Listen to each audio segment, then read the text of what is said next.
Well, I guess I could keep it short and simple. Georgia should beat Alabama, but there's something in my gut that says that it isn't going to happen. We'll quickly assess that Georgia should be able to attack that Alabama secondary, which is unproven and admitted to be a weakness.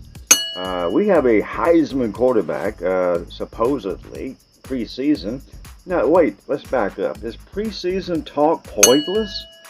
Does Georgia not have a good quarterback? Well, you couldn't tell with the game against Kentucky. But do they not have receivers? Do they not have formations that they can line up to make these receivers effective? They seem to have employed some of that against Clemson. Certainly they did last year. Did they forget all of this? Is all of this forgotten? It seems to be, because all the talk I'm hearing is Georgia's trying to win a ground game with Alabama. And if they can't do it, they will just walk off in defeat. But they tried. Now what rational mind would try to win a football game with the talents these have in such a fashion? Sure, they need to be able to run, but that's not really the issue. But we know what's going to happen.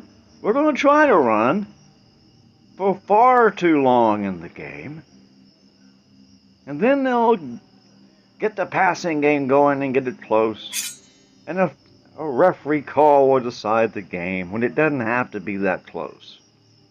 That's the bottom line. Georgia can do whatever it wants. I insist that that's really the reality. It has been for 42 games. Count the 2 losses to Alabama in that 42 game span, it's still true. They could have beat Alabama if they wanted to, but they didn't want to. So we don't know if they want to win this one. We're not sure. We don't know what Georgia will do. We only know what they seemingly can do. So if I could actually assess this game from a football standpoint, it wouldn't be much to talk about. Georgia should go on the road, play a good game, and win easily. 48-22. And your referees might wangle it back to a 36-24 or something like that. But we have the weapons to win this game. So understanding that, isn't that really how you look at it?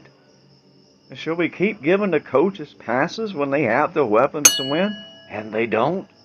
It's time that the fans started demanding a little more from this regime that Kirby Smart has put together. I've been watching a lot of war movies lately. I like watching World War II stories, and I see how the things broke out there and how one guy on one side had complete control when everybody worshipped him. It didn't end very well. It never does. And it's not going to. I'm not sure what we'll see against Alabama. I can't come up here and give you any tips. I really wouldn't advise anybody to invest a nickel in this game, other than go ahead and take your standard bet on the under. But they may not do it. They may rip that under and score 50, 60 points. I mean, you would certainly think they would try with a secondary that's untested. We're not sure that our coaches are quite that smart. They're going to try to run the ball, because running the ball is a Georgia thing. Old man football, they call it. Old school football. We hired the expert at that. And boy, has he done a good job. He hasn't won any titles. But that's not what you wanted. You wanted to bang helmets into helmets. Send a runner into 9 men every down to prove you're a tough guy. I don't think Georgia's quite that tough. So if I had to gun to my head and you had to give me a point spread, I'd say Georgia loses the game by less than a touchdown, and it might even go into overtime. But I'd be cheating, because that's the way it always works. It's the way it always works in Georgia games. So I'm just going to have to tell you, I'm just like you today.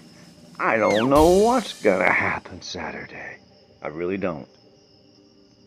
Now, folks, my dog is sitting there looking up at me because I was about done with this video. I was going to stop right there, but he looked up at me, my little dog, and he was going like, "You can't end it like that." Okay, you can't. It's Alabama, but you got Texas coming up. It's going to be the same thing. All these things Georgia's encountering are needless and pointless. We should still be riding the Todd Monken train. All we had to do was get somebody that knew how to call football plays, and we'd still be in business. But we didn't do that. And somehow we talked ourselves into going right back to Mark Richt territory.